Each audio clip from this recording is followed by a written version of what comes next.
So thank you, everybody. This is pretty interesting. I know as a strength and conditioning coach, we end up doing webinars and trying to share information. And but I haven't gotten a lot of opportunities to talk directly to some coaches or to some strength and conditioning coaches. So this is a really fun opportunity. And it sounds like there's some interest in this. I know when we go on winter training trip in Florida, it's always fun to see some of the other dive coaches start to pick my brain or start to ask some questions. So I really appreciate this opportunity. And when Ryan asked me to build this, he basically said, like, I want you to talk about our training and kind of how we periodize our training and put it together. And then also what that looks like with some tapering into competition. So please feel free to take notes, screen capture anything, and then we can definitely do Q&A at the end. So I have a fair bit of content, but I think we'll be okay. I don't think we'll go super long. So one thing I will say is that I'm really blessed at Louisville to operate under what we call a health and performance model. So strength and conditioning is one component of that, but we have sports medicine, we have sports nutrition, we have a sports science department, we have mental health and performance. And then obviously I work with the sport coaches as well, and then the athletes. So I'm just one spoke in the wheel. I'm going to talk a lot about today how I think about how we approach kind of the physical development. But the reality is that a lot of this crosses over because we have this transdisciplinary model. If an athlete shows up with shoulder pain, it's kind of my wheelhouse, but it's also sports medicine's wheelhouse. It might become mental health and performance's wheelhouse. It's going to involve the coach. It really is a multi-person, multidisciplinary model. And I know we're really fortunate with that. So I understand not all of you will have all these resources, but I would encourage you to consider like the multifacets of a particular problem or a particular issue when it pops up. So the way we kind of approach it from this health and performance approach is I have to start with a needs analysis and reverse engineering. I had never worked with diving until 4 years ago. I had worked with some free skiers, so I had a little bit of understanding with some trampoline work and some acrobatics, but it was still a new sport, a new language. I had to go to them and understand what that looks like in terms of learning a new sport. And we'll talk about that a little bit more in a couple slides. From a health and performance staff, we want to assess all of our student athletes. We want to identify kind of what they're good at, what they need to get better at, where they have any weaknesses or concerns. And then we want to develop a plan to move forward. So if we're not assessing or identifying what's wrong, we're just kind of giving the same approach to everybody. Personally, I like to look at the lowest hanging fruit for every one of these athletes. So what's going to give me the biggest return on investment to get the most out of them to be a really great person and to perform really well. And it may not be me. If you give me a freshman athlete who doesn't know how to eat breakfast, well, then sports nutrition is the lowest hanging fruit. It's not about how strong they are if they can't even eat 3 meals a day. I think we communicate and collaborate really, really well and really closely. I could write the best program in the world, but if it doesn't mesh with what the diving coach has planned, it's not going to work, and vice versa. We have to be able to sit in a room together and plan ahead proactively and not just try to bring 3 plans to the table and hope the puzzle pieces fit together. We'll talk a little bit later, but we're pretty big on what we call like frameworks, not methods. So like, I'm not married to any one particular thing. I can't say like, oh, we have to back squat. I'm going to have athletes who can't back squat very well, or it's just not the right exercise for them. So I have to be willing to change my method, and I need a framework that works, but the various methods may actually change and adjust. From a team approach, I had an old boss who was really heavy into Angry Birds, the app on your phone. And he used to say that high performance was just aim, fire, and adjust. So every year we're going to come up with the best plan that we think works, but then we should also kind of audit and evaluate that after the year and see what we should adjust for next year. So every phase, every off season, every in season, every taper and peaking, it's always kind of our best guess, but it is an experiment because I have different, different athletes and different circumstances, and I have to understand what worked and what didn't work so that I can adjust it next time. And then as a coach, I'm going to modify for each individual as needed. And we'll talk a little bit about that when it comes to like exercise selection. As a strength and conditioning coach, I don't know how many are on the call or if this is all diving coaches. That's great. But I have to approach it from a needs analysis, which is just learning the sport of diving. what postures and positions and shapes are these athletes going to get in? We approach it from a performance enhancement, but also injury risk reduction standpoint. So I need to be able to give them what they need to hopefully reduce risk, because the best way to make a really great diver is to get them to dive as much as humanly possible, but then hopefully enhance their performance as well. There should be some things that I can do that actually make them a better diver with the same technical and tactical training.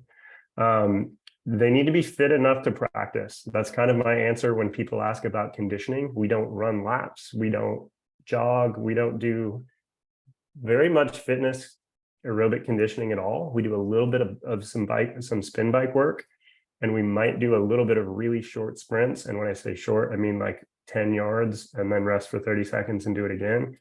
But the reality is their practice is probably going to be the hardest thing they do from a metabolic standpoint. So a lot of what I'm going to talk about is strength and power related. We don't really do a lot of conditioning. If you can get through a 2 or 3 hour practice, you are fit enough as far as I'm concerned. And then I also ask the coaches about that. So if you're good for the first hour and then you fade off in practice, well, then you're not really fit enough. You might need to be stronger or fitter to make it through a whole practice. Every one of our collegiate divers is going to be a multifaceted diver. They're going to do springboard and platform. But from a really technical standpoint, if I was going to specialize, springboard diving is what we call a longer stretch shortening cycle. It is a longer event in terms of actual time duration, and it's probably a little bit more force and strength bias. If you are a purely platform diver, it is a short stretch shortening cycle. It is much more of a fast contact plyometric and fast ground contact. It's more like being a track jumper or track sprinter, and it's a little bit more elastic bias. So if I do want to focus on one over the other for a particular athlete, I might change my plyometrics or my exercise selection considering their needs in the sport.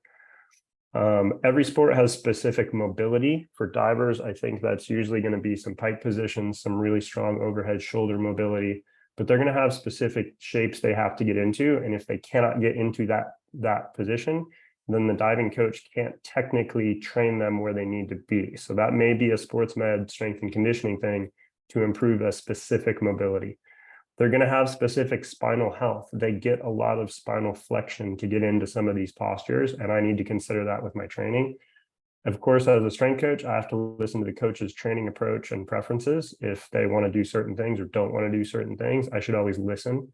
And then divers have different personalities, different preferences. Every athlete has a different training background. So if they come in having never stepped foot in a weight room, we have to start from square one. If they come in with some experience, I should listen to that and listen to what they like or what they've done before. If we dive deeper, we talk about what we call reverse engineering, which is essentially what do I need to do to win?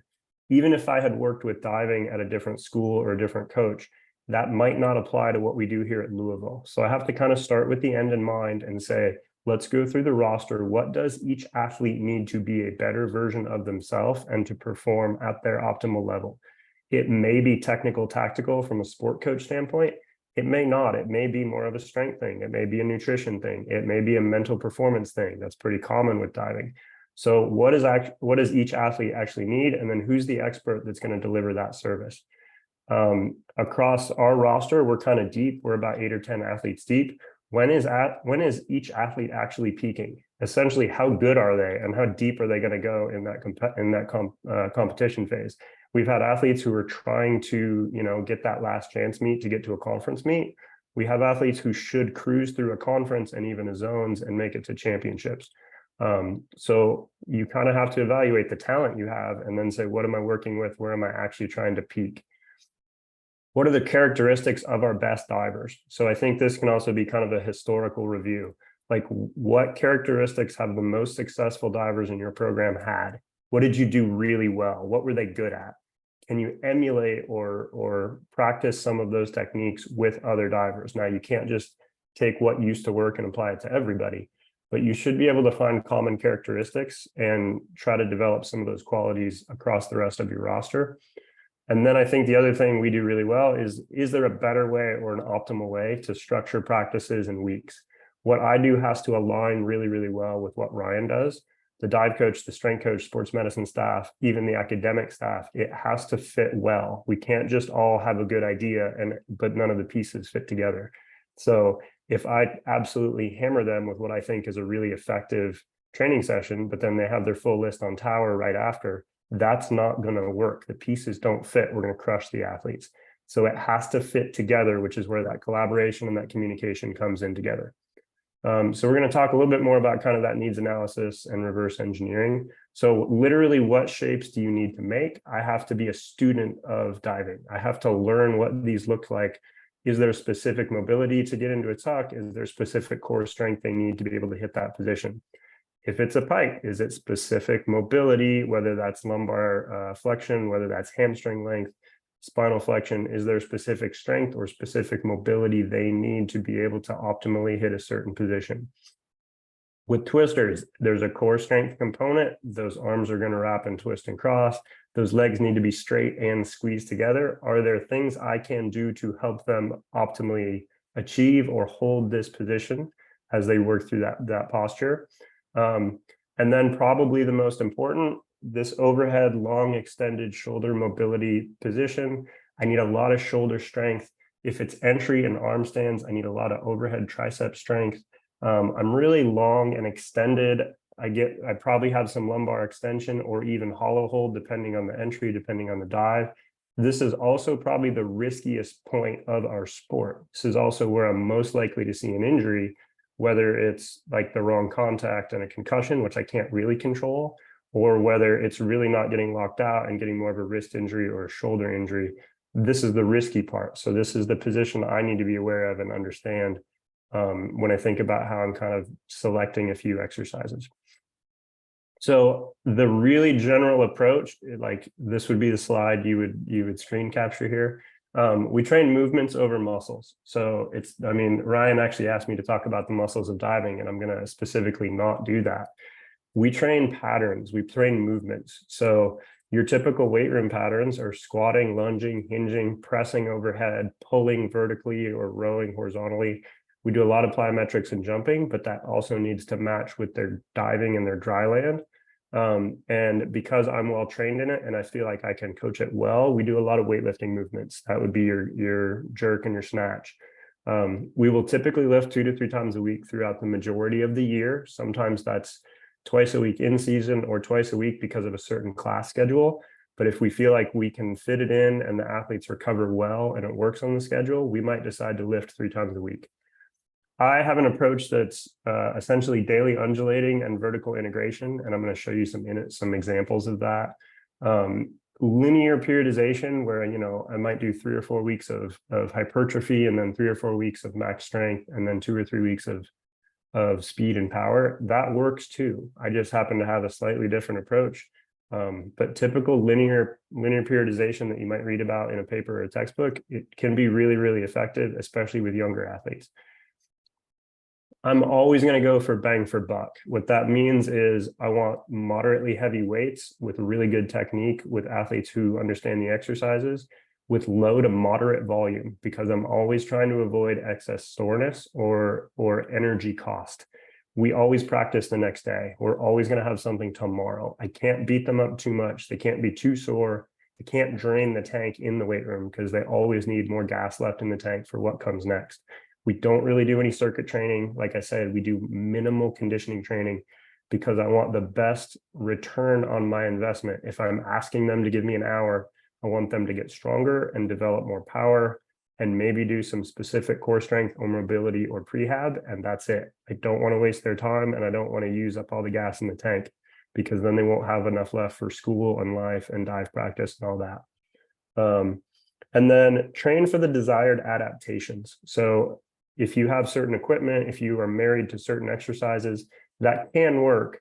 But the reality is that I probably need to be more adaptable. I need to be willing to vary my methods and change what I'm doing, as long as I can achieve the desired adaptation and get the change that I need for that athlete or within that training phase. And I'll have some examples of that as well. Vertical integration is a really fancy term for we do everything all the time, but we change what we emphasize, or we change what we're trying to achieve for being most important in that block. So early on in the off season, as we look through like summer training phase right now, we're trying to develop some base strength. We're doing a little bit of plyometrics. We're doing maybe a little bit of fitness, but not a ton. As we get deeper and deeper approaching a season or into a season, that technical diving is going to take priority. We're going to do a lot more diving, and it's going to be more important. We're going to emphasize it and prioritize it. The plyometrics are going to pick up as we do more and more jumping to prepare for dive practice. We're always going to keep some component of strength, but that volume is probably going to reduce. And then like I said, we're not going to really hammer conditioning and fitness, because at that point we're already training 6 days a week for 1 to 3 hours a day. We're getting plenty of work. We should have prepared for the sport, and then that preparation is going to fade off so that we can actually focus on the sport. So I'm going to give you guys some examples of kind of an off season and in season. So just to kind of orient you here, this is a 3-day off season like example card. Day 1, day 2, day 3, and then I've gone weeks 1, 2, 3, 4. So you can kind of see how it might change across the week. We will typically do 3 and 4 week builds where it would go kind of light, moderate, heavy, heavy, or light, moderate, heavy, very heavy across those 4 weeks, and then start a new cycle where that light phase, that light week lets them start to recover as they start a new phase. When I said daily undulating a couple slides ago, what that means is I like to vary kind of the emphasis of the session. So day 1 might be more speed and power and lighter weights, but moved faster with higher velocities. Day 2 might be max strength, where we have some heavier loads with some more moderate or lower volumes. And then day 3 might be more of a repetition or volume day, where my loads are kind of moderate, but my volume is a little bit higher. So you can think of it as like, on one day, we're going to move really fast. On one day, we're going to lift really, really heavy things. And on one day, we're just going to get more volume and more repetitions in, because that's going to help support some muscle mass or a little bit more volume because in the earlier off season. So we've done this approach for a couple of years. There's no magic in it. It's just that if we did high volume 3 days a week for 4 weeks in a row, the athletes would be pretty well gassed by the end of that 4 weeks. And I'm not sure, I think the diving quality would start to suffer. So this speed power session is actually not that hard. It's going to take 35 to 40 minutes, whereas this volume session might take the full 60 minutes, and they're going to be a lot more sore from that session, and they're going to be a lot more tired at the end of it. So you can think of it as kind of having a high day or a low day. We will typically have what we would call 3 little training blocks in each session: an A block, a B block, a C block. And that usually just means we have 2 or 3 exercises paired together in that block. Like I said, I'm really familiar with weightlifting movements. So on a speed power day, we might hang snatch, depth jump, get a step up jump plyometric, and do a kettlebell swing. On a max strength day, I'm going to prioritize those really heavy compound movements like a push press, a trap bar deadlift, an RDL, a weighted chin up, maybe some heavy, really hard resisted core stuff. And then day 3, I'm going to pick movements that let me get more repetitions and volume with some kind of moderate weights: a back squat, a step up, a 1 dumbbell shoulder press, a reverse hyper, and a barbell inverted row. So again, I might kind of change the emphasis based on the day of the week. With the in-season training, we tend to lift twice a week, and we kind of flip a couple of those days. We'll usually go max strength earlier in the week, farther away from competition. And then day 2 is a little bit more speed and power as we get closer to a competition. So this might be a Monday, Wednesday lift, knowing we're going to compete on Friday or Saturday. The volume comes down in season, but the intensity usually stays pretty high. And then what I will tend to do with in-season training is basically vary these weeks from kind of light moderate to moderate heavy, and then up and down and up and down. So week 1 and week 3 are actually the same. There's some lower weeks, and weeks 2 and weeks 4 are some heavier, harder weeks. And we might just align those weeks based on the meet or the competition. If I think we have a really important meet, that might be a low week. And then if we have a less important week or we don't compete, that might be a heavier, harder week. But in season, I've found that this kind of undulating high and low tends to keep them really strong and really fit and powerful, and it doesn't fatigue them too much because we're not actually digging a hole. We're just keeping them feeling generally good most of the time. So I want to give you guys a few examples of kind of what this looks like, and then also how it relates to diving. So on the left here, we have kind of a hang snatch complex. So this is from the hip. We're basically jumping into the ground and yanking this bar over our head. And then I need to speak their language. So it usually sticks when I talk about reverses. They understand that they're trying to push into the floor and pop tall. And if I was going to let them, they would basically project those hips up and out. So the moment we connected snatches with reverses, everybody bought in, everybody understood why we were doing it and how it related.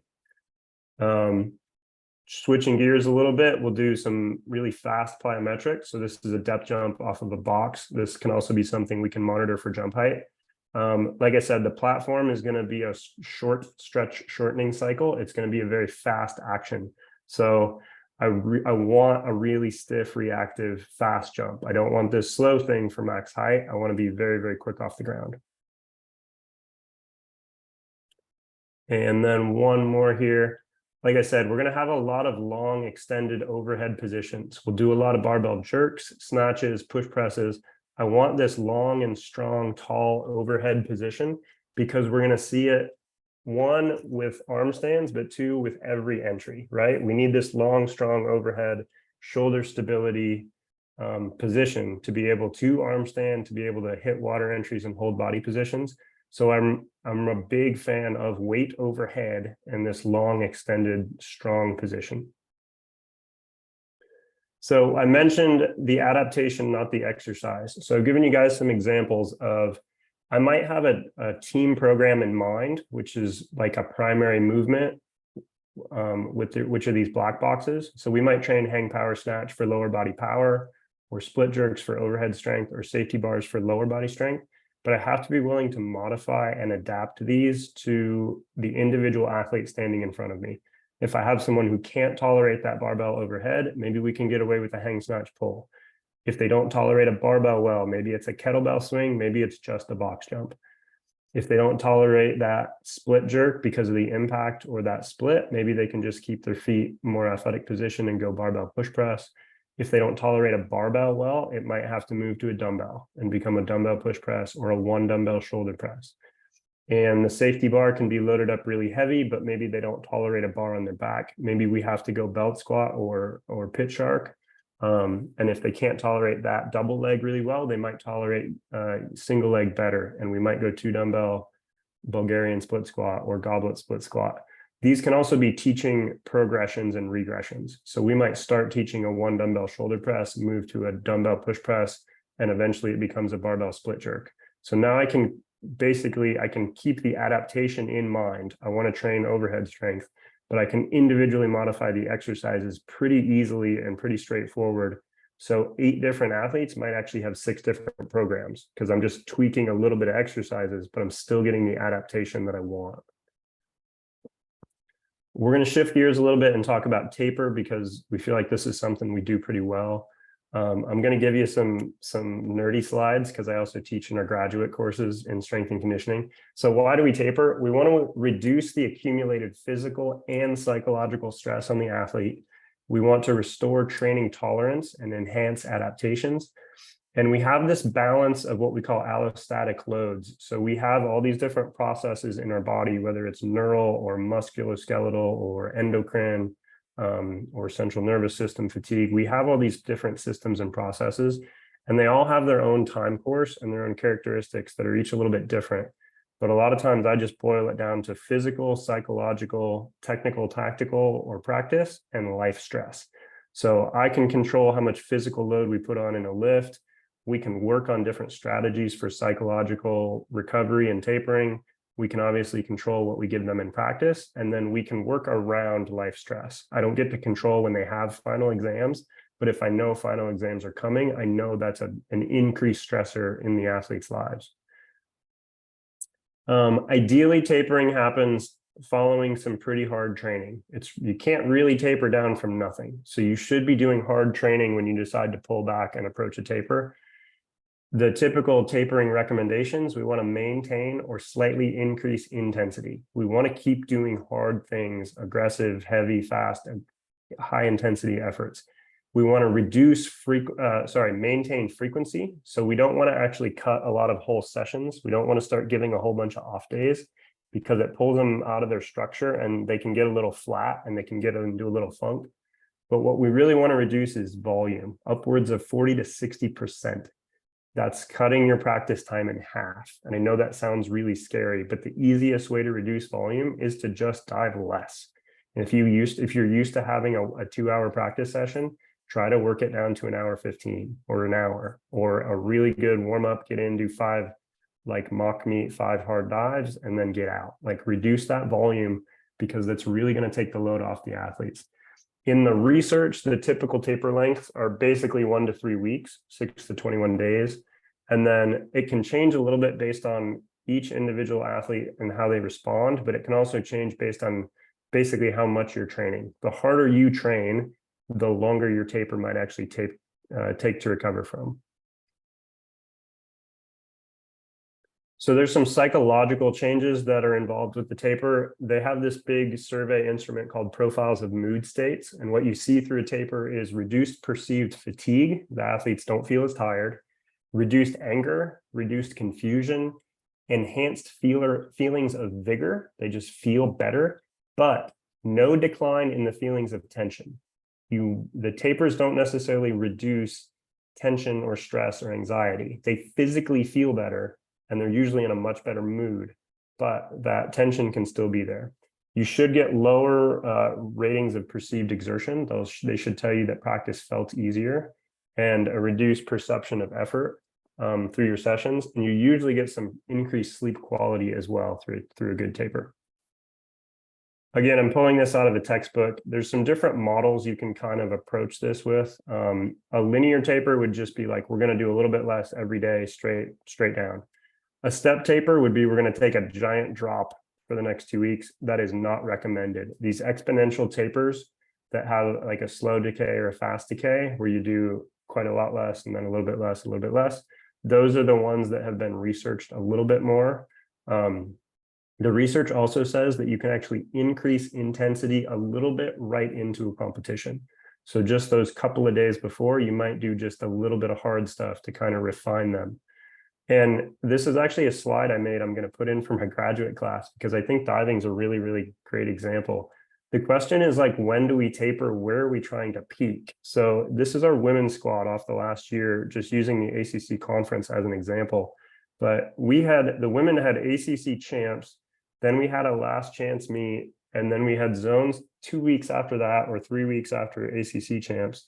And then the women went right after zones, and the men were a week after that. So tapers can be challenging because you might be trying to hit multiple peaks, and it depends a little bit based on basically the ability of the athletes.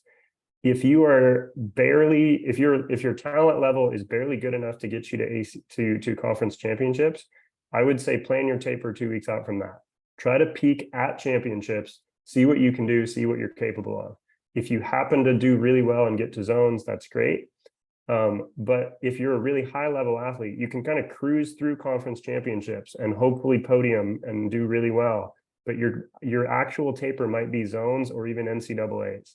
And you see this with track and field as well. If you're really, really good, you can kind of keep training through conference championships because you're actually aiming at a target that's 2 or 3 or 4 weeks later for NCAAs.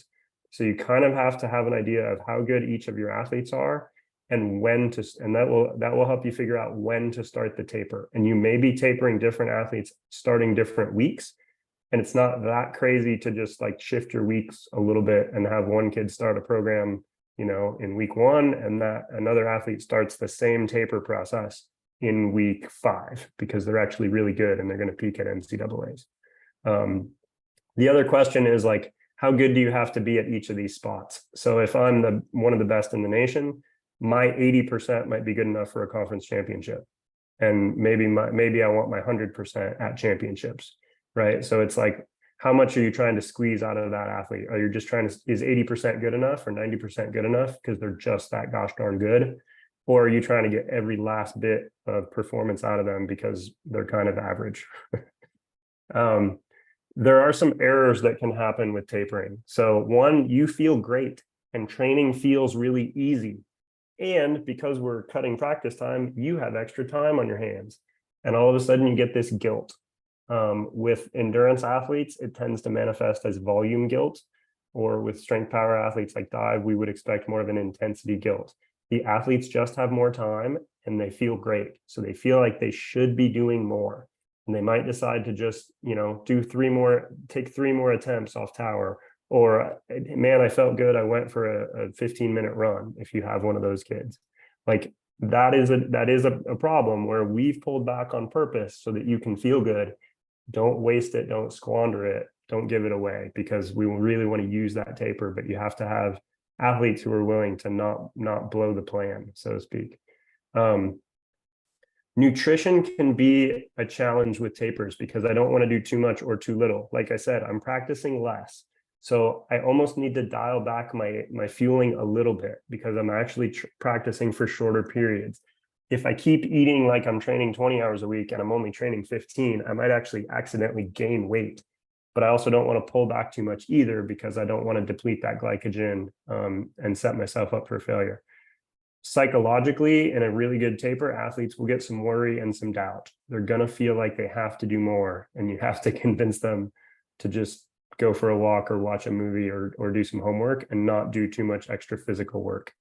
There is a technical and tactical component to this as well too, right? So if I'm worried, I'm going to get more training, I'm going to put a little bit more time on my legs. And then diving is a great example of feeling like it has to be perfect. So if the practice plan calls for 8 dives, do 8. And if 8 wasn't perfect, you're done, you're cut off. But they're going to want to be, oh no, just give me one more, just give me one more. And all of a sudden they've done 12 or 13 and you're not really tapering because they're trying to be perfect every single day. They might have some lethargy and they might be a little bit kind of like flat because they have extra time management or they have to figure out how to spend their time. So you do have to try to optimize recovery.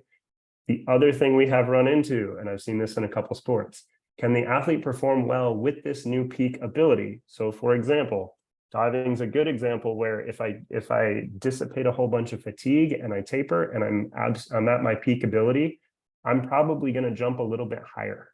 I'm probably going to flip a little bit faster. I'm probably going to twist a little bit faster. All of my physical abilities have really been optimized. And all of a sudden, I have to learn how to work with this new skill and this new ability that I have. I had a track hurdler one time who we went through a taper really well. And all of a sudden, she was knocking down all the hurdles because her steps were off, because she was getting this really great force and power production. And she had to kind of learn how to adjust to this new ability. So I've got a couple more slides left here. A couple of mistakes that have been made along the way. We figured out that total body lifts are good, but upper and lower splits were bad. If I did, 2 days of upper and 2 days of lower, all of a sudden their legs were great, but their shoulders were fatigued and the arms were slow, or vice versa, where the arms were fine, but the legs were flat.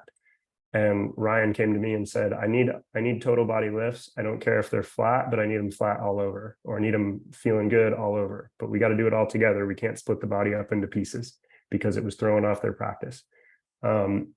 Divers, in my experience, tend to be pretty quad dominant. So we hinge and we do RDLs, but we don't force it too hard. We start with really light and we learn how to hinge really well at the hip. And we learn how to keep your spine in a really, really natural, stable position, but we don't force it. I don't need heavy RDLs, and it might flare up some low back pain. And they tend to have a little bit of back issues that pop up anyway. So I don't want to force it too hard. We snatch and we jerk and get overhead because I like divers overhead, but we actually don't clean in front squat. So it sounds weird because snatches look more technical to put that bar over their head, but front squats and cleans tend to bug their wrists and they don't have really specific mobility for that front rack position. So when we have tried to clean, it just doesn't look good and they don't usually like it very much. We don't bench press because, like I said, I want overhead, strong, stretched out, lengthened divers because that's where their arms are going to be. We don't do a lot of horizontal pushing. We'll do push-ups because I value it as an athletic movement. We'll do some crawling variations, but I like to be long and strong overhead. We don't do any bench press. And a few of the boys have figured out that they can't fight me on it because I'm not going to bend. I get asked about core training all the time. And my short answer is we lift weights and the core tends to take care of itself. What I would say with diving is that most sport coaches tend to do it anyway, so I don't really need to put a lot of it in. Ryan's probably going to put it into his warm-ups and his dry land work anyway, but I do need to prepare them for that, or I need to complement it. So if they have a lot of flexion and crunching in their sport, I'm not going to give them more flexion and crunching. They're already getting that.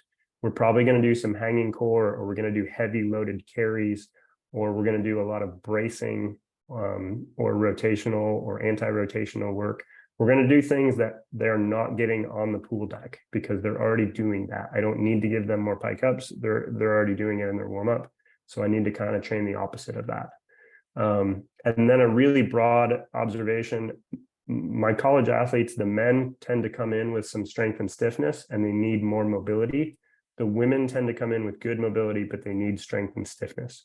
So when I think about how I approach that training, the women usually need to learn how to stabilize and create strength. And the men usually have some of that strength, but they need to move a little better or develop some mobility. And then finally, some lessons learned. We had a really good sports psychologist who reminded me that divers by their nature are type A personalities. So by definition, they're kind of perfectionists, high achievements. They're literally trying to score a 10. So a lot of times my approach is to really build their confidence in the weight room and in practice with repetition and reinforcement. I don't need to beat them down and tell them it's wrong because they usually already know that. So I usually have to pump up their tires a little bit. We need alignment across the sport coach and the strength and conditioning programs. Ryan's high day needs to be my high day. My low day needs to be his low day. The volumes and intensities need to match. I can't have this big, hard, crazy session and then he wants to do this really amazing, perfect practice. Because if I make him tired, then he's not going to get very good quality out of them. We need good alignment across the H&P teams or the staff members that you have. We need to share ideas and then collaborate on them. So the classic example, I think, with dive is like shoulder prehab. Ryan might have some shoulder prehab he's done before with athletes. I might have some shoulder stuff and the athletic trainer might have some shoulder stuff. But if we all tell the athletes to do it, that's 3 programs. Like we need to sit in a room together and make the shoulder prehab program and then just give that to the athletes. So I think those are shared responsibilities. We do not harp very much on body composition. We will assess our divers with a bod pod, and we have a registered dietitian who will work through those numbers and work with athletes as they need to. But it's been our experience that they struggle with fueling more than they overfuel and have poor body comp. We're more concerned about what's called relative energy deficiency in sport. We're more worried about some disordered eating behaviors or some REDs than poor body comp. The poor body comp tends to work itself out after a couple of years of training. As they lift, as they practice, they usually get a little bit leaner and they learn how to eat as college students and learn how to make just healthier choices. But we don't harp on body comp because it tends to have a much more negative effect than a positive effect. Is the issue technical or physical or mental?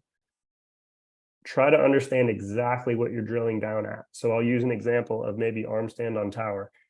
Obviously, there is a technical approach to that. How do I actually approach teaching, getting in that position and technically performing an arm stand?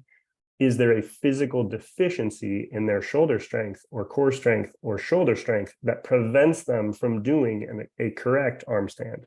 Or is it just mental? I'm on 10 meter and this is really scary and I don't want to get in an arm stand. Right? Those are 3 very different problems that an athlete could have. They could technically not know how to do it well. They could be physically deficient to be able to do it, or they could have a mental block and they just don't feel like they can perform it. So those are 3 very different reasons why you might have an issue. I think great teams talk a lot. So I think the phone calls and the meetings and the conversations are really important. And as we get into in-season approaches, I mean, we're texting and calling every single day and catching up. If an issue pops up in a lift or in a practice, we're sharing that information so we're all on the same page. And the last thing I would say is consistency beats intensity or desire.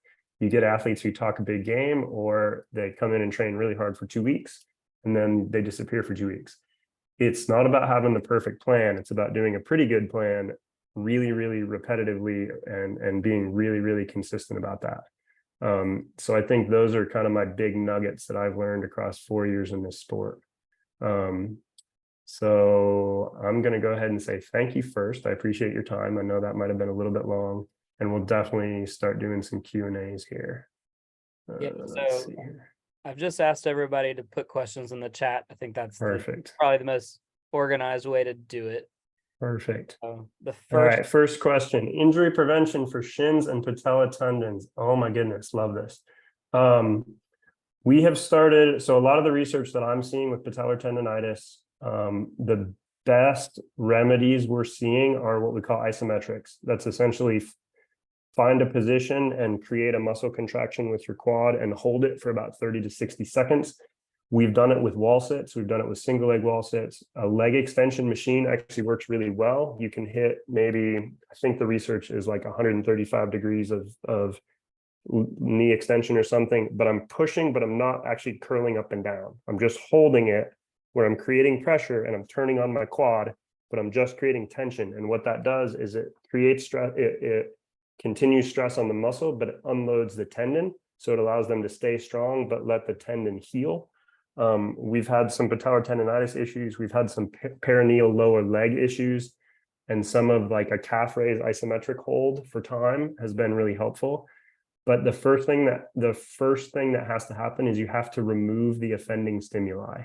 If jumping is pissing off their knees, they just have to stop jumping. It's a really hard pill to swallow, but you can't keep doing the thing that makes it worse and expect it to get better. So especially with really aggressive patellar tendonitis, you have to back way off, take the time it needs to heal, and then slowly reincorporate it. And like with patellar tendon, it tends to be jumping, it tends to be impact and velocity. So really high velocity stuff, really high impact stuff. Softer surfaces can help, but that's more of a risk reduction that won't fix the fact that you already have a tendinopathy. Also, I'm not replacing medical opinions, so please check with your physicians and your athletic trainers, physical therapists, licensed medical professionals. I'm not a physician. But we have tended to find that we need to pull some jumping away, and we need to put in some isometric protocols with some of our lifts, or even 3 or 4 times a week.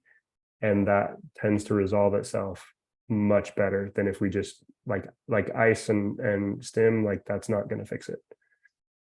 How often do you as a staff meet? As much as you need to. It could be a text, it could be a quick 2-minute phone call to catch up on an issue that popped up. We will tend to actually sit down and meet at least like every probably 4 to 6 weeks to kind of plan ahead the next phase, the next week, the next block.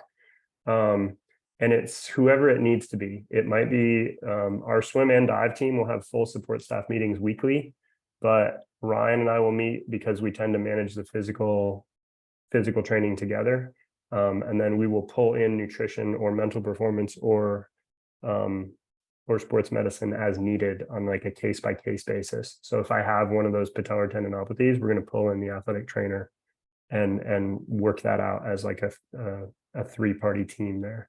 Divers come from gymnastics, which typically means low range of motion overhead in the shoulders. How do you develop strength in those athletes?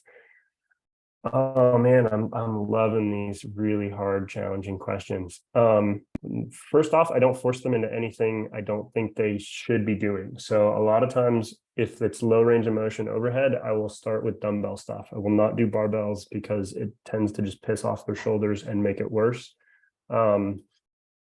I would also say I'm not the expert in shoulder mobility. I understand mechanics and I understand how I want my scap to move and how I want that humerus to sit in my shoulder. But I'm very much a coach who kind of meets an athlete where they're at. So it may be that you just dumbbell press for 2 years and you don't get to a barbell, because we're going to slowly create strength and we're going to slowly work on mobility stuff, and they're going to tend to get that through a lot of hanging exercises, a lot of arm stand and press out work. They're going to work into some of those positions. And I don't want to force fit that square peg into a round hole. I wish I had a really good answer for that, but I don't end up doing a lot of specific shoulder mobility. I just make sure I make sure I don't add pain to the equation. And we do a lot of overhead work, and it tends to be enough shoulder mobility to do what they need to do well as a diver. I don't need excess mobility. I need enough to hit the positions they need to hit.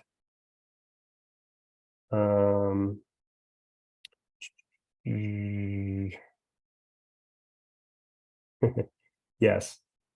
The only movement resembling plows is front takeoff and platform. Yeah, I mean hurdle steps and springboard. It's still some jumping stuff, but you're right. They do have to ride the board, so it tends to be more force bias. And you're right. I don't consider climbing out of the pool well enough. That is like a decline bench. I should consider how they climb out of the pool as tricep strengthening. Do I have a good warm-up stretch routine prior to practice? Ryan writes all of our warm-up prep stuff for practice. I will sprinkle in my strength coach bias and say I don't like a lot of static stretching. All of the research shows that it reduces power output.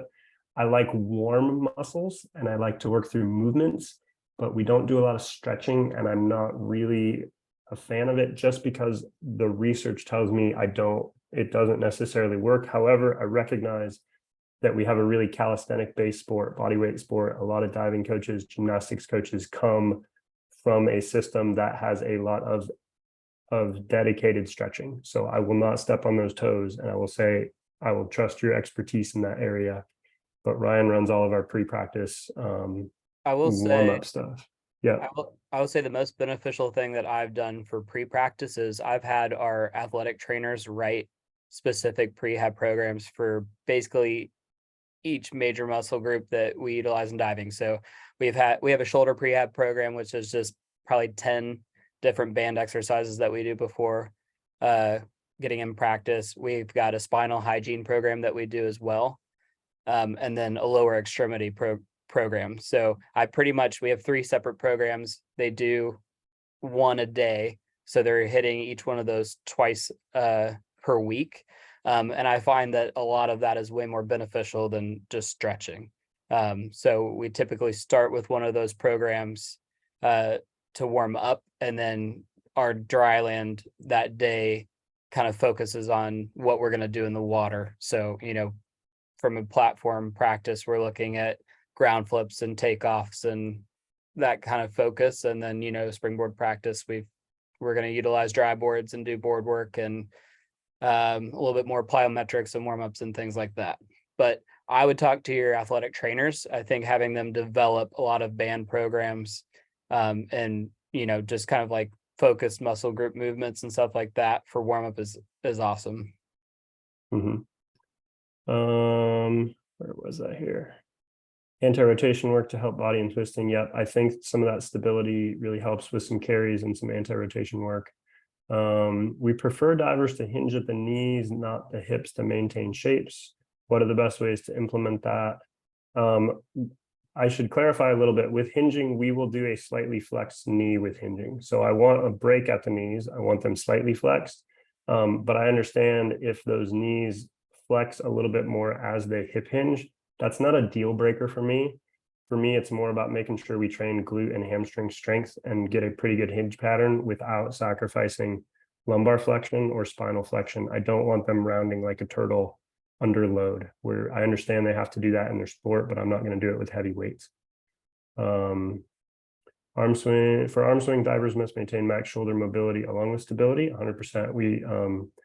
That's a good thing to add. We need mobility. We need stability with mobility, which is strength development. So like Ryan just said, as you think about certain mobilities or flexibilities, you have to create strength at length. You have to be strong in that position in order to let your brain, let your body go there.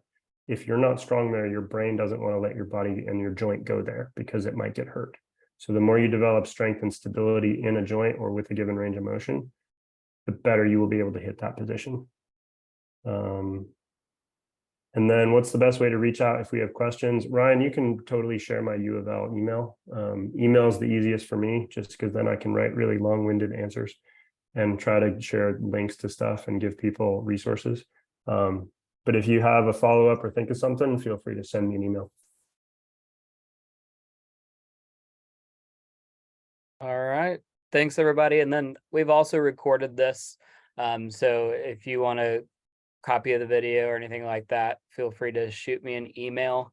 And then, a lot of people had practice, couldn't make the call and stuff like that. So going to work this next week on finding a way to kind of make this available for a lot more people. So we have one more question. I'm going to answer it.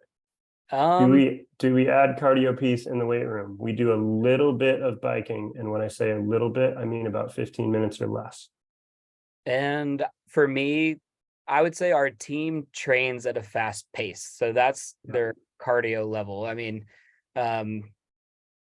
like I said, I think Coach Knapp covered it in the beginning. Like they need to have enough cardiovascular, like high enough cardiovascular level that they can get through a practice and get through their dives without being winded. So we don't really train cardio or do a lot of extra there. We just, evaluate their fitness level and then kind of adjust based on the person from there.